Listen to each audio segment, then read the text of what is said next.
Hey guys, it's Adam here. Apologize for the random, well, here's my mic. You can see it's actually a fucking PS4 headset. Ooh, how does that sound? Anyway, I'm in New York City at the moment. You can see down there's Times Square. I don't know how good of a view that is. Maybe that's a little better. I don't know. Anyway, doesn't matter why I'm in New York.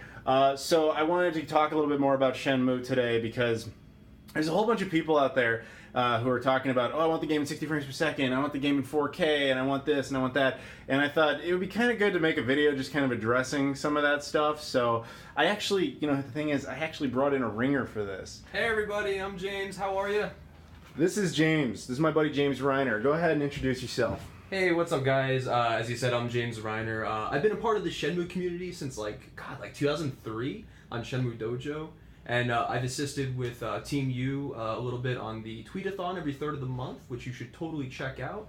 And I'm also a co-administrator of the Shenmue 500K Facebook page, which is an official recognized community of Shenmue 3, and also a community that caters to Shenmue fans around the world. So there you go. This guy knows a lot about the technical aspects of Shenmue, which was actually like the biggest reason I wanted him involved. Can you tell him a little bit more about what you've done with the game technically? Yeah, sure. So I do have an interest in technology to begin with, and that extends to Shenmue.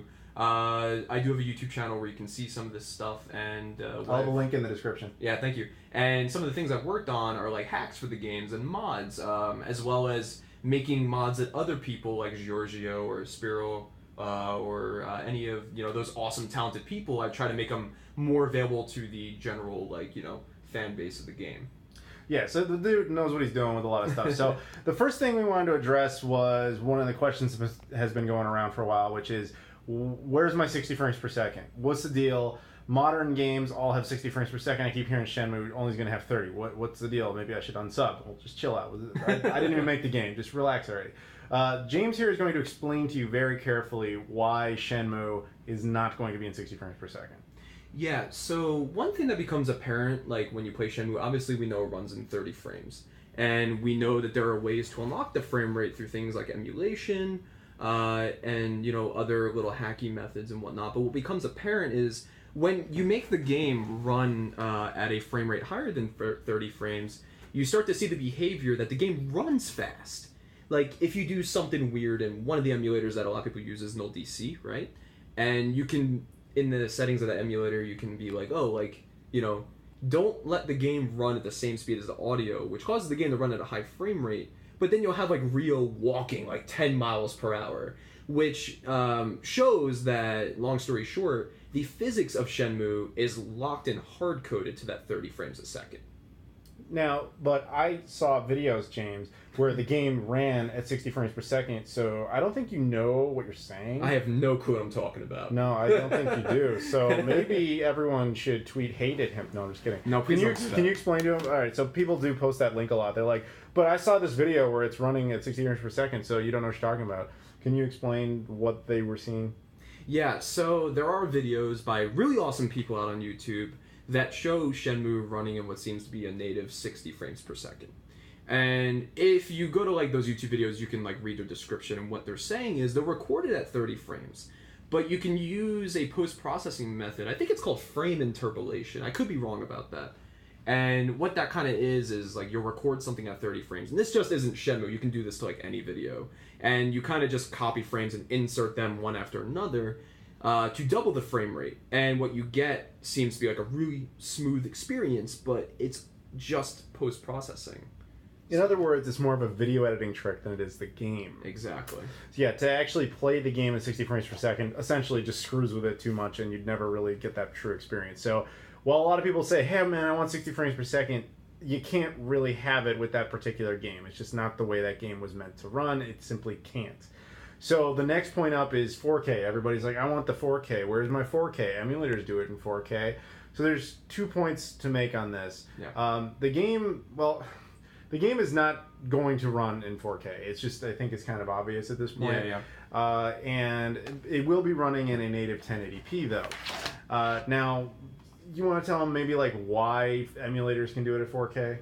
Yeah, so that's kind of a really hard thing to nail down completely because emulators are coded differently. In the case of the Dreamcast world, now there are I'm assuming some of the emulator programmers out there are probably watching this video, so feel free to correct me in the comments. But from my understanding, from what I've dealt with, is emulators are kind of I like to think of them as like a wrapper around the game, right? Emulators emulate the hardware, and they interpret how the game should run on it, right? Because what you're doing is you're kind of saying like, hey computer, you're actually a Dreamcast, now run this game to the best of your ability. But those, I don't want to say inaccuracies, but what the kind of things you can do is, like, since it is kind of like a wrapper around it, you can kind of say like, hey Dreamcast, you're a lot more like powerful than you are, just go ahead and output it at a higher resolution. And I guess the point I'm trying to make is like that's more at like a global scale and not within the game engine. And I feel like you kind of don't have that same ability when you're getting a game to work from its source code rather than writing a wrapper around it. Essentially, the emulators kind of artificially balloon things up. Now, that doesn't mean it doesn't come with benefits. We're not disputing that. Mm-hmm. But basically, you had two options here when it came to re-releasing this game. Sega had two choices. It was either just build a Dreamcast emulator for Shenmue 1 and 2 that's doing essentially that, where it could theoretically hit an arbitrary 4K number just so they could write that on the package and say Shenmue in 4K. Yeah, it's a buzzword. Or they could have done it the correct way, which is what they did. Go back into that source code, which this dude can tell you is a garbled fucking spaghetti code mess bullshit nightmare held together with rubber bands and duct tape. It's amazing that it works in the first place. And the fact that these guys actually took the time to properly restore it is up there with like film restoration efforts. Yeah, definitely. And it's like if I took an old VHS tape of like some, movie from the 80s, like I took a VHS tape of Jaws,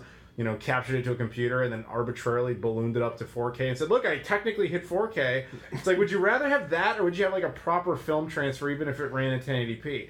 I think I'd rather have the latter. Yeah. Now, it makes me happy to see them take such care of the game. Now, that's not a perfect comparison, but you get my point. Yeah. I would rather see them take the time to rebuild that game properly for modern consoles, even if it hits a lower resolution benchmark just to hit it, as opposed to just, hey, I hit a sales point. Yeah, exactly. Fuck that. And they need serious credit. You guys don't understand. Like, they need serious credit for the fact that they actually took time to restore the game. Oh my goodness, yeah. Because, like, if you look at, like, the older, like, Shenmue documentaries videos of, like, when you actually see the people working on the game, there are a lot of people that worked on Shenmue. And, like, we don't know how many people are working D3T, the developer. We don't know how many people are actually working the game, obviously, until we see the credits of the game. And to think that there are a team of people out there that are restoring the work of, 200 people? You would know better than I do. And I think it's a rumor. It might have been confirmed at one point, but like Shenmue was put together on spreadsheets, physically written spreadsheets. Like this was before the days of like change management. Yeah. And that only just goes to show you like how crazy it is to go back in the source code and like get this game to work. Especially Shenmue 1, because Shenmue 1 is so hardware specific. Yeah. Like, that's nuts. Like, kudos to them, man. Yeah, so basically, when you see people out there being like, Sega took the cash grab lazy way out, those people don't know what the fuck they're talking about. This was a massive restoration effort, and it is nothing short of the technological miracle that this is actually coming into existence. Aside from the social and economic miracle that's enough fan pressure actually made this possible. Yeah. So, seriously, just because you didn't get your 4K just to hit that arbitrary benchmark, don't be upset, man. Like, they put a lot into making this possible. So the last point we want to make here about all these like other little technical things is the cutscenes. Okay. So it is common knowledge now, amongst Shenmue fans anyway, that the cutscenes of the game are going to remain in 4:3, unlike the gameplay presentation, which will be in widescreen 16:9. Now here's the thing. Even I, from Sega, did not get any special insight into this. So this is we enter speculation time. Yeah. And we admit that up front. Now, what we were told and what is common in public knowledge now is that the cutscenes were originally done 4:3, which is true. That is true. But why would the gameplay become 16:9 while the cutscenes are not? Well, we had a good little theory, James. Yeah, so let's remove the technical stuff. Sure. Right, because obviously we're not the ones coding the game, so we can't say for sure, although we can speculate, which we'll get to. But I think one thing that becomes apparent, especially when you follow the history of the Shenmue 1 and 2 re-release, one thing that comes to mind that I feel is a good basis for this theory is when Sega first spoke about them being interested in doing this, they responded to one of our community members, who's actually a friend of mine. Hi, I'm not going to name drop you, but what's up, dude?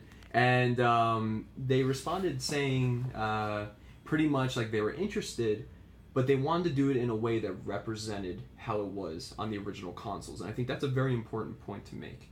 And it comes to mind also when you look at how Shenmue was made. Yu Suzuki had a vision, right? He had a vision for what the game was supposed to look like. And the cutscenes were in the vision of kind of being filmed kind of like a movie, they are actually. a film, essentially. Right? And Yu Suzuki is very particular about his work. And I feel that how he designed them is meant to be in 4x3. And I feel that Sega and D3T recognize that. And honestly, I would make the same choice.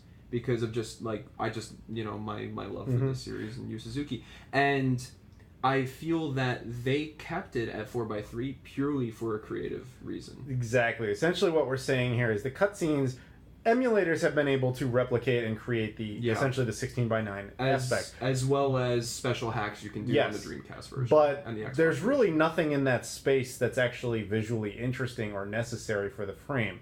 Point we're making is, again, speculation, it was a creative choice to keep it 4x3 so that it still represented the actual vision that Yu Suzuki had. Exactly. Now, one can argue, well, wait a minute, if that's your point, then why is the gameplay going to be in 16:9? Well, the truth is, the majority of the gameplay isn't meant to be cinematic. It's meant to be gameplay. When the story is trying to be communicated to you, it's usually through 4x3 cutscenes so that you focus on very specific points with your eye. Arbitrarily expanding it does essentially create a detrimental effect to the story, whereas the gameplay not so much. But yeah, I mean, that's again a theory.